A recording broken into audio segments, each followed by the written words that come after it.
At 36, Eliza Harlan was homeless, hungry, and so nearly spent that even the sound of her own footsteps on the boardwalk seemed to accuse her of taking up room she could no longer afford.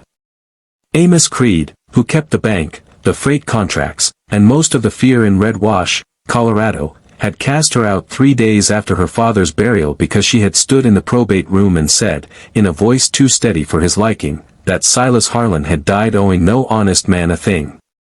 She had $6.80 in a flour sack tied with string, a mended shawl, her father's steel calipers wrapped in a rag, and nowhere to sleep that was hers.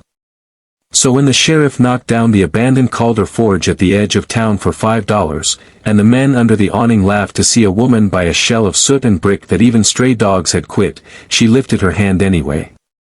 It looked foolish, desperate, almost mad, and yet behind one sealed wall in that empty forge something had been wading through heat and ash in years of silence, something her father had hidden not to enrich one life, but to save many. Settle in, and let us tell you the story of Eliza Harlan. If you are listening from a place the world has nearly forgotten, tell us where in the comments, so we may remember it with you. We must go back before the mockery on the courthouse steps, before the empty forge and the flour sack of coins, to understand what manner of woman Eliza Harlan had become, for no life is reduced in a single day, and no soul learns endurance by accident. She had been born in Red Wash in the early thaw of 1861, when the cottonwoods along Cinder Creek were just beginning to silver at the edges and the town was little more than a scatter of pine-fronted buildings holding their breath against wind. Her mother died when Eliza was 6, and from then on her father, Silas Harlan, raised her in the long orange weather of the forge, where iron glowed like a second sun and every object that entered his hands seemed to confess what it had been and what it still might become. He was a blacksmith by trade, but that word never felt large enough for him, because in a frontier town the smith was part doctor, part engineer, part keeper of continuance. He mended wagon tongues and stove doors, reset plowshares, shod mules, stitched cracked hinges back into usefulness, and listened to men speak their losses while they waited for metal to cool. Eliza grew up among cinders and hoofbeats and the sweet, dry smell of coal smoke on wool, learning not only the names of tools but the grammar of repair. Silas taught her to read from seed catalogs, freight receipts, and a Bible so smoke-darkened at the edges it looked as though it had survived a fire and come back wiser for it. He taught her figures from the daybook, where each line mattered because a town kept on living by sums as much as by sermons. He taught her to measure twice, to speak once, to trust the sound of a sound thing, and to mistrust any man who praised himself before the work was done. When horses stamped in the yard and sparks flew in brief constellations around them, he would say that iron had a way of revealing character, that metal beaten too cold would crack and metal overheated would blister, and that people were not so different, except that people hid their weak seams longer. Eliza listened.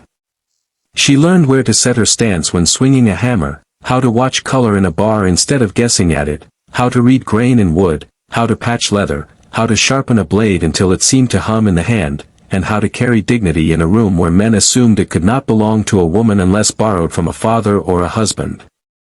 But there was nothing borrowed in Eliza. Even as a girl she possessed that rare frontier steadiness which does not announce itself with noise. She was not loud, not reckless, not given to easy tears, and yet neither was she hard in the mean, shrinking sense. There was tenderness in her, only it ran deep under the surface, like water under basalt, and came out in useful ways. She sat with the fevered child of a widow down by the freight road while the doctor was gone to Pueblo. She carried soup to the old Swedish quarryman whose fingers had bent into claws from the cold years. She taught the Macready twins their letters with charcoal on feed sacks because their mother could not spare a primer. She never confused gentleness with surrender. Silas saw that in her and, instead of fearing it for the world's sake, he sharpened it. On winter nights, when the shop lay quiet and the forge gave off its last red breath, he would unroll survey scraps and county maps on the bench and explain how towns rose and failed, how water rights mattered more than slogans, how deeds could be as dangerous as pistols in the hands of men who liked to call theft business. Red Wash itself was a place of stern beauty and stubborn appetite, pressed between russet ridges and a creek that ran full in spring and thin as wire by late summer. Wagon tracks crossed in the center like scars healed over. There was a bank with a false-fronted confidence, a church with a bell that cracked each January, a hotel forever smelling of lamp oil and boiled cabbage, 2 mercantiles, a livery, a schoolhouse painted white so often it had become more memory than wood, and beyond the last houses the ring of small farms that kept the town from pretending it could live on ore and bluster alone. It was the sort of place where everybody knew who had gone under, who had taken in a cousin, who had lost a calf, who had paid cash, who had not, and who still rose before dawn despite the odds. Eliza belonged to that rhythm the way sage belongs to dry wind. She did not dream of leaving. Her notion of a good future was not some faraway city of electric lights, but a town that kept its promises to the people who fed it. There was one more thing Silas gave her, and in the end it was the most valuable of all. He never let her mistake worth for price. When a farmer arrived ashamed of the cracked harness he could not afford to replace, Silas would say, as if continuing a thought the room already knew, that broken does not mean finished. When boys snickered to see Eliza carry tongs or scrape clinker, he never rushed to shield her from their laughter. He simply put the next task in her hands and let skill answer what argument never could.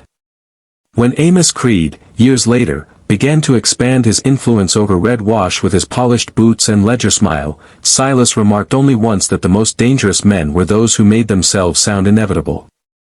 Eliza remembered that too. Then the weather turned on them, and with it the temper of the whole basin. The winter of 1895 ran meager in snow. The spring that followed was thin and windy, with dust lifting off the road so early it felt like a bad omen speaking in a language every rancher understood. 2 wells south of town dropped lower than anyone liked to admit. One of the feeder ditches silted up after a washout and was not properly repaired because the county claimed no funds and every private hand expected another to take the first loss. The ore wagons from the East Spur claims dwindled. A stamp mill up the ravine shut down for 6 weeks, then reopened on half-time. Men started saying temporary in voices that already knew better. Red Wash had always lived close to the bone, but now the bone itself seemed to show. Silas worked harder than ever, which on the frontier is another way of saying he began to spend himself where no one could see the cost. He mended pump rods, shored up broken gate hardware, patched wheels for families who paid him with onions, beans, kindling, or mere apology. Eliza kept the books and watched the unpaid columns lengthen like winter shadows. Amos Creed, who had once been only the bank man, became suddenly indispensable in the way vines become indispensable when they have climbed high enough to choke the porch they pretend to decorate. He handled freight notes, advanced seed credit, bought 2 adjoining properties, and secured a county contract to improve local water efficiencies, a phrase smooth enough to hide a multitude of thefts. He began speaking in public of a bond issue for a new reservoir gate and ditch repairs, saying Red Wash must modernize or dry out and die. The town, frightened and hopeful in equal measure, agreed. Silas was appointed one of 3 custodians to oversee subscriptions and materials, because even Amos knew there was no quicker way to make a scheme look honest than to place one honest man near it. Eliza remembered how her father's mouth tightened when he came home from those meetings. He said little. He always said little when the truth was still arranging itself in his head. Yet she noticed him measuring more, writing later by lamplight, and tucking letters into the inside pocket of his vest. Once, near midnight, she woke to find him at the table with survey maps spread open, his expression not fearful but grieved, the way a good doctor might look on recognizing that an illness was not accidental after all, but chosen. Before summer was out, the reservoir money had vanished into delays and explanations. Lumber had been ordered, somebody said, but never arrived. Teams had been hired, somebody else said, but were needed first up north. Receipts existed, certainly. Amos always had receipts. Meanwhile the ditch remained broken, the water dropped lower, and tax notices began appearing on doors that had never before seen them in August. Silas confronted Amos more than once. Eliza did not hear those conversations, but she saw the aftereffects as clearly as if she had stood between them. Amos would leave smiling. Silas would stand at the bench with both hands flat on the wood, as though keeping himself from striking iron that was not there. Then came the day he failed. It was late September, the light dry and copper-colored, with grasshoppers ticking in the weeds beside the shop. Silas was shoeing a mare for Mrs. Kettle, who kept the boarding house, when the hammer slipped from his grasp and clanged against the floor. For one uncanny instant he seemed only surprised, but then the whole left side of him folded inward like cloth soaked through, and Eliza caught his shoulders before his head struck the anvil stand. He lived 3 more weeks, enough to know her face, enough to press her wrist once when she promised she would keep her name straight and his book straighter, enough to try twice to speak a thing that would not come. On the last evening, with blue dusk at the window and the doctor gone home, he lifted his hand toward the west wall as if pointing through it, then let it fall.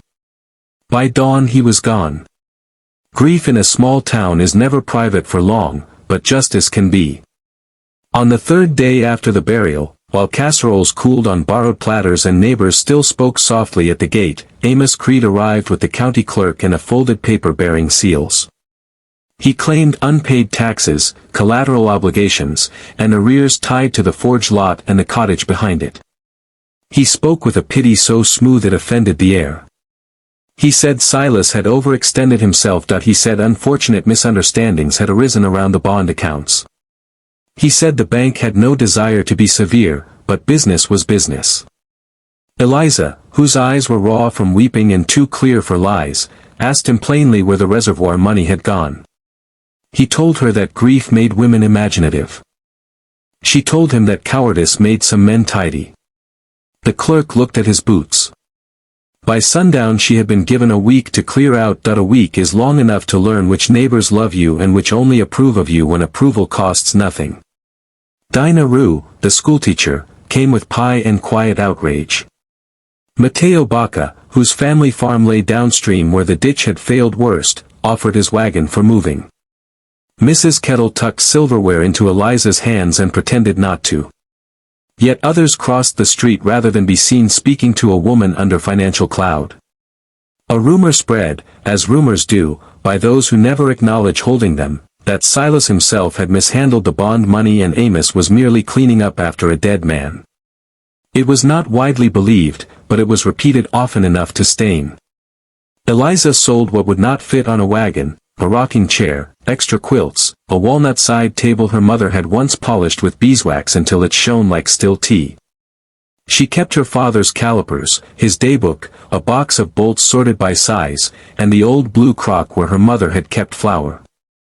At the end she had $6.80, and the knowledge that being innocent does not keep rain off your bed. The cottage and working forge together would have fetched a fair price in better years, but Amos saw to it that tools were parceled separately and the shop rights disputed. By the time the sheriff's sale came around, what remained available to outsiders was not the Harlan place at all but the burned-out Calder forge on the far edge of town, long abandoned after a chimney fire and half-used since then as a dumping shell for broken crates and dead stoves. The Calders had left for Cannon City years before. Children dared each other to peek through its cracked windows. Men said the brickwork was warped, the flue unsafe, the roof too far gone. Amos, passing under the courthouse awning in his cream gloves, remarked loudly enough to be overheard that only a fool would invest in a carcass when winter was coming. Perhaps it was the word fool. Perhaps it was the sight of so many people already arranging her future without asking her leave. Perhaps it was only that Eliza had once seen her father turn a bent axle into a working brace with patience and fire and no audience at all. Whatever the cause, when the sheriff called for bids on the empty forge, her hand lifted of its own old training. $5, she said. No one countered. Laughter ran through the small crowd in little mean ripples, not because the price was high but because any price at all seemed absurd. Thus it was that Eliza Harlan came, by mockery and stubbornness, into possession of a ruin. The first night inside the Calder forge, the wind moved through the broken eaves with a whistling that made the place sound larger than it was, as if the building remembered former labor and had not yet accepted vacancy. She swept a patch of floor clean enough to unroll her blanket, lit a lamp on an overturned crate, and looked properly at what she had bought. The hearth was choked with ash old as gossip. One wall bore smoke scars darker than the rest where the chimney had once drawn too hot. The floor near the forge mouth remained true. The brick arch, though ugly with soot, still held a certain proud curve. Even the air, beneath mold and abandonment, retained the dry mineral scent of work. She began cleaning the next morning because cleaning is the first form hope takes when there is too much pain to name. She shoveled ash, hauled debris, pried loose warped boards, stacked salvage, and opened the back door to let October light fall where it had not fallen clearly in years. By afternoon she had found a nest of sparrows in the bellows housing, a tin soldier missing one leg, 3 old receipts fused together by damp, and nothing remotely worth $5. The town children came to peer and giggle.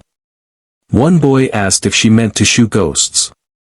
She told him ghosts usually paid better than men, that it was late on the second day, when sun was tilting low and turning every dust mote to amber, that she noticed the draft. It touched the flame of her lamp though no door stood open, a thread of moving air so fine another person might have taken it for imagination. Eliza set the lamp down and felt along the west wall brick by brick. Most were warm from afternoon sun stored in their faces. A narrow vertical strip, however, lay cool. Not cold, simply cooler, as though a hollow breathed behind it. She crouched. The mortar there had been finished more neatly than the rest, not by a mason showing off, but by someone hiding care under sameness. In the lower row, half obscured by soot, she found a mark no one else in red wash would have known to look for, a tiny 5-point star pressed with a nail head in wet mortar, exactly the sort of discreet mark Silas used on custom work when a customer needed to identify his pieces later, for a long while she did not move. There are moments when grief changes shape so suddenly that it feels like another person entering the room. She touched the star with one fingertip, and all at once she could see her father's hands as clearly as if they hovered in front of her, the ridge of old burned scars at the thumb, the flattened nails, the patience that made no sound. Silas had been in this forge. Not once casually, but secretly, carefully, enough to leave his sign where only she might notice. Her heart began to beat with that strange mix of fear and hunger that comes when memory stops being memory and becomes instruction. She worked by lantern until midnight, examining the wall and floor. Behind a loose firebrick at the edge of the ash pit she found the first true clue, a small riveting hammer wrapped in oilcloth, its handle worn to the exact shape of her father's grip. Under the cloth lay a folded scrap of ledger paper, protected from damp by grease. On it, in Silas's hand, were 6 words, "Measure from the chimney, then listen." Nothing more. No explanation. No plea. No farewell. The next day she measured 4 feet from the chimney breast, then 6, then 8, tapping each course of brick with the hammer's rounded face, head bent to distinguish solid thud from hidden resonance. By noon she found it, one section answered with a deeper note, faint but undeniable. She pried at the mortar seam with a sharpened file. It held. She fetched water, softened the joints, worked slower. Bricks reveal themselves to patience before they surrender to force. Toward dusk one eased forward with a little sigh of grit. Behind it lay darkness and cool stale air carrying the dry scent of old paper. Eliza widened the opening enough to pass her hand, then her arm, then finally 2 more bricks and a shoulder. The lantern showed a narrow cavity between walls, man-built and deliberate, scarcely deeper than a closet but running 6 feet across. Inside stood a cedar chest blackened by age yet preserved from fire, a rolled oilskin packet tied with wire, and a shelf on which sat 3 ledgers, a tin cash box, and a glazed stone jug stoppered with wax. Dust lay over everything in the gentle undisturbed way of years. No rat had found it. No fire had reached it. Whatever Silas had hidden, he had hidden with the tenderness some men reserve for children and others for prayer. Her fingers shook so badly she had to stop twice before fitting the little cashbox key, which she found taped beneath the shelf where only a methodical hand would search. Inside the box lay bonds, not many at first glance but enough to startle her, railroad debentures, county warrants, and certificates bearing values that, even discounted by hardship, amounted to more money than she had ever seen assembled in one place. He wrote that he had secured copies of the transactions and traced them, but lacked a witness willing to stand firm while those men still controlled the bank, the sheriff, and the recorder's clerk. He wrote that when he realized open accusation would fail, he chose a slower answer. Over 3 years he quietly redeemed what remained of the bond subscriptions that honest families had entrusted to the project, converting them through an old army paymaster in Leadville into secure paper Amos could not easily seize. More than that, he had used part of his own earnings and anonymous purchases through Mateo Baca's uncle in Trinidad to acquire the rights to Cold Widow Spring, an unfashionable seep in the basalt hills that old settlers had dismissed because reaching it required cutting a feeder line across rough ground. The surveys in the oilskin, he said, proved that Spring could supply red wash and the farms below if the ditch were properly laid. The deeds were not in his own name, but in trust for a cooperative charter he had drafted for the townspeople most vulnerable to Amos's foreclosures, widows, smallholders, teamsters, school trustees, and the church kitchen committee.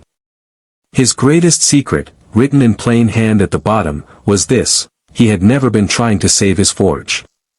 He had been trying to save the town. Eliza read the letter 3 times, each time feeling the room rearrange itself around her. The ledger volumes confirmed it in merciless detail. One listed subscription amounts and the names of families who had paid toward the reservoir that was never built. Another recorded freight discrepancies, forged signatures, and dates on which supplies were billed but no wagon had entered town. The third was a cooperative register, half completed, naming prospective shares of water, repair labor, and future governance, all weighted not by wealth but by household need and actual contribution. Among the papers were letters from an engineer in Salida verifying the viability of the spring, a notarized confession draft from one of Amos's clerks who had grown frightened and then disappeared, and a map showing a surveyed ditch line from Cold Widow Spring skirting the ridge above town before descending into the farms like a held breath finally released. There was no chest of jewels behind the wall, no pirate gold, no theatrical treasure suitable to drunken legend. What waited there was better and harder: proof, foresight, and enough hidden means to turn truth into survival if someone brave enough would carry it through. By dawn Eliza had made copies of the most crucial pages in her neat, careful hand.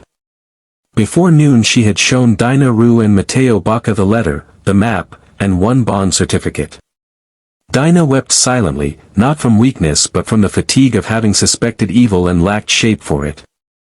Mateo took off his hat and said only that his mother had spoken of Cold Widow Spring when he was a boy, and that if Silas's line held grade, then the lower orchards might yet live. They swore to keep silent until Eliza decided the order of battle, for battle it would be, only fought with paper, witness, and timing instead of rifles. The trouble began sooner than she expected. Amos Creed learned that she had been at the recorder's office examining old plats and that she had asked, with dangerous innocence, whether a cooperative charter might still be filed against existing tax claims if supported by trust deeds predating foreclosure notices. There are questions that make guilty men sweat through their collars even in cold weather. By evening 2 strangers lingered too long across from the forge. Before midnight someone tried the back door latch. Eliza sat awake in the dark with her father's riveting hammer in her lap and said nothing, because silence can be a weapon when the other party hopes for panic. The latch stopped moving. Footsteps retreated. Next morning Amos himself arrived, smooth as oiled leather, and stood in the doorway without entering, as if ruin might stain him. He said he had heard she believed she had discovered certain old materials of her father's. He suggested that grieving daughters sometimes misread figures. He offered, in a tone both kindly and insulting, to relieve her of any confusing documents in exchange for enough money to get to Denver and start fresh. Eliza told him Denver had enough cowards already. The corner of his smile hardened. He warned that trespass into legal matters could become expensive. She answered that theft already had. When he left, the forge seemed warmer for his absence. What followed was the kind of pressure frontier towns know too well, because power in small places prefers to work by weather rather than by thunderbolt. Mrs. Kettle was advised by a supplier that her credit might tighten if she continued to aid troublesome persons. The school board suddenly discussed cutting Dinah Rue's pay. Mateo's irrigation gate jammed and was found stuffed with rags. The sheriff announced an expedited auction of delinquent farms, including the Baca plot, scheduled before winter deepened enough to make travel to the county seat difficult. Amos meant to move quickly, to turn need into silence before Eliza could assemble enough voice around her proof. So she moved more quickly still. She hid the original papers in waxed bundles inside the old blue flower crock and buried the crock under scrap iron where no polite thief would root first. She carried copies stitched into her petticoat hem on the trip to the county seat in Gannett Ridge, riding beside Mateo through a wind so sharp it made the sage hiss like frying fat. Dinah followed a day later with independent letters to the district examiner and the church synod treasurer, men Amos did not control. In Gannett Ridge, Eliza found what frontier women have often found when men in authority refused them the front door: there was usually a side door of procedure if one knew how to knock hard enough. She paid filing fees from the hidden bonds redeemed in part, lodged the cooperative charter, registered the trust deeds, and petitioned for a stay on certain foreclosures pending review of fraud evidence. The clerk there, older and less impressed by local tyrants, looked through Silas's copies and muttered that if half of this held, Red Wash would not enjoy its next town meeting. Word outran the wagon home. By the time Eliza returned, Amos had called a public gathering outside the bank to denounce malicious falsehoods. Townspeople assembled because hunger and fear always attend spectacle. Eliza went too, carrying her father's letter in her coat and the engineer's map rolled under her arm. Amos spoke first, regretting that recent grief had tipped an otherwise respectable woman into delusion. He said Red Wash needed unity, not fantasies about hidden fortunes. He said no spring of consequence existed beyond the ridge, and even if it did, no lawful title could have been established without the bank's knowledge. Then Eliza stepped forward and asked him, in a voice that carried farther than shouting would have, whether the bank customarily lost track of freight wagons billed on dates when the South Road was under 6 feet of snow. A rustle moved through the crowd. She read one invoice aloud. Then another. Then a third bearing the signature of a dead teamster. She held up the copied ledger pages and the notary seal. Amos told the sheriff to take the papers. No one moved. People had begun, at last, to smell truth, yet truth alone does not reopen a ditch or feed children through January. The practical stakes remained. Even if Amos fell, the valley was still dry, the farm still burdened, and winter already at the fences. Eliza understood this more clearly than anyone. So when the district examiner arrived 2 days later and temporarily froze certain bank actions, she did not celebrate. She gathered townspeople in the shell of the forge instead, beneath rafters still smelling of old smoke, and unrolled Silas's map across a bench. There, with Dinah reading figures, Mateo marking grades, and Mrs. Kettle spooning stew into bowls for whoever came to work, Eliza explained what her father had prepared. Cold Widow Spring was not a miracle. It was better than that. It was real. The line could be cut in stages before the ground locked hard. A flume section might wait until thaw, but enough water could be brought by ditch and pipe to save stock, school, kitchens, and the lowest orchards if every able hand gave labor instead of suspicion. Some doubted. A few muttered that the whole business was too grand for a woman with soot on her cuffs. Eliza answered by laying the redeemed certificates on the bench, one by one, and saying that Silas Harlan had left those funds not for private comfort but for shared rescue, and that any man unwilling to sweat beside a widow or schoolteacher could stand aside while the rest of Red Wash saved itself. There is a moment in most communities when people either become neighbors again or remain a crowd forever. Red Wash wavered on that edge, then chose. Shovels appeared. Teams were lent. Boys hauled pipe. Dinah organized work tallies so no family's labor went uncounted. Even Reverend Pike, who had once praised Amos from the pulpit for civic prudence, came out with his coat off and blistered his palms in honest embarrassment. The line to Cold Widow Spring was difficult, exactly where Silas had warned it would be. Basalt shelves had to be chipped, then drilled. The ditch grade required more care than brute force. Twice they had cave-ins. Once an early storm buried the upper cut and left everyone gray-faced with fatigue. But Eliza, who had spent a lifetime learning that repair is a slower glory than destruction, held them to the work. She checked levels, reread the survey, kept the labor ledger herself, and when tempers frayed she reminded them that water did not care who had been proud yesterday. On the 5th day Amos tried one last play, sending a lawyer from Kansas City to argue that the cooperative deeds were improper and the spring line trespassed across bank-secured land. Eliza met him with recorded filings, older survey precedents, and a district order suspending local seizure actions pending fraud review. He left with his boots muddied and his certainty diminished. Then came the morning the ditch took water. It was colder than seemed fair, the kind of dawn when every nail in every board appears to have drawn frost up through itself, and people stood on the ridge in silence because hope can make even practical folk superstitious. Mateo drove the final spade cut at the mouth where the diverted flow was to enter the line. For a heartbeat nothing happened. Then a dark tongue of water slid forward over fresh earth, uncertain at first, then gathering itself, filling, moving, shining. It ran around the bend Eliza had marked, through the notch Silas had calculated, and on toward Red Wash with a sound so small and lovely that several women covered their mouths as if they had heard a child speak after long illness. By afternoon the first barrel at the schoolhouse filled. By evening the Baca orchard ditch was wet. Men who had laughed at the empty forge stood hatless beside the channel as though in church. Amos Creed's justice was quieter than frontier tales usually prefer, and for that very reason more satisfying. The district examiner's review uncovered enough forged collateral, duplicated invoicing, and unlawful tax acceleration to collapse his standing without need of spectacle. The bank was placed under outside oversight. His properties, swollen by pressure and paper, proved thinner than they looked once examined by daylight.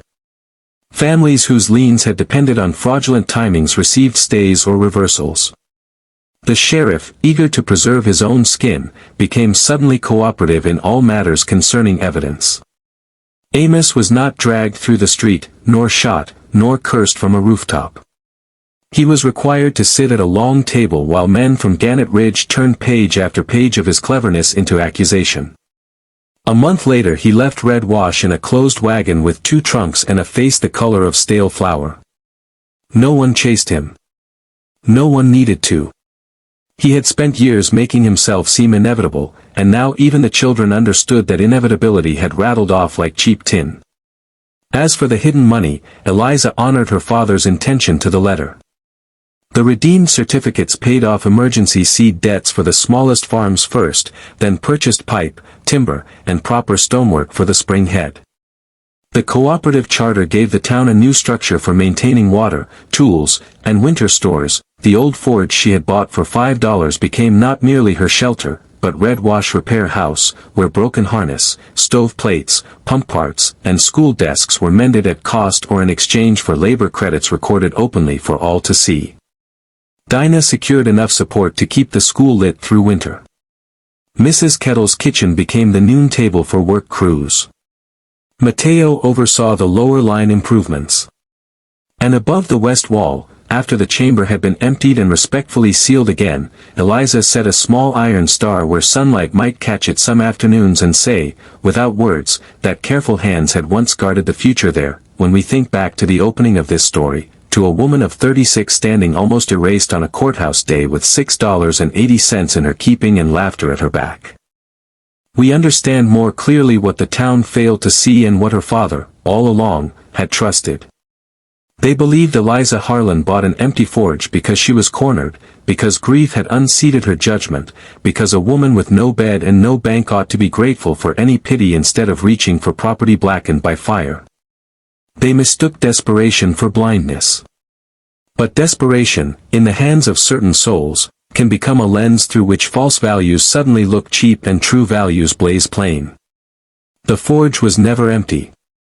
It held labor in its walls, memory in its mortar, and a map of duty where greedy men would have searched only for hidden gold. Her father's greatest secret was not that he had concealed money, though he had. It was that he had believed the town could still be bound together by fairness if someone brave enough chose the common good over private rescue, and Eliza did. That is the hinge on which the whole story turns. She might have taken those papers, redeemed the bonds quietly, boarded a train east, and begun a safer life among strangers who had never heard Amos Creed speak her father's name with contempt. No one who knew the cost of her losses could have blamed her. Yet she stayed. She stayed in the place that had doubted her, and because she stayed, children drank, orchards held, widows kept their roofs, and the name Harlan was returned to daylight without apology. It is one thing to uncover a secret. It is another to bear what the secret demands. Eliza Harlan did both with the kind of dignity that rarely makes noise enough for history books, though it is exactly the kind of dignity from which decent communities are built. So if you remember her rightly. Remember not merely the woman mocked for buying a ruin, but the woman who understood that what others abandon is sometimes only waiting for the one pair of hands capable of hearing its hidden promise. Remember the $5, the flour sack of coins, the soot-dark wall, the star in the mortar, the water finally moving through new-cut earth under a hard Colorado sky. Remember that the measure of wealth in a hungry town is not how much one person can hide, but how much many people can restore together. And remember her name, because names are a kind of shelter when spoken with honor. Eliza Harlan, thank you for spending this time with us in Red Wash, and for walking beside Eliza through ash, silence, and the long work of setting things right. If this story stayed with you, share it with someone who needs a quiet reminder that what the world casts aside is not always finished. And tell us this before you go: what is a time in your own life when you found value in something others had already written off? We read every answer, and we carry them with us. Until next time, stay close.